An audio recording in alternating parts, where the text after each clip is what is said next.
Hey, it's Sam with WTI. All right, if you have a toddler in your life, this busy block thing is the way to go. It looks kind of funny, right? But it is so good for them. My son is 2 years old and he loves it. There's so many different activities for him. We have this like fidget spinner here, a water tap that he can play with, this screw cap he can screw on and screw off. It has a spring bolt here, bing. It also has a lock and key, so it's really good for his like motor skills, you know.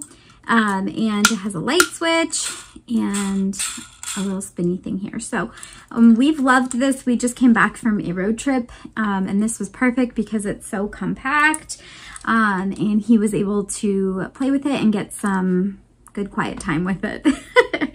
So if you are looking for something to stimulate your toddler's mind, I definitely think you should try this out, and that is my point of view.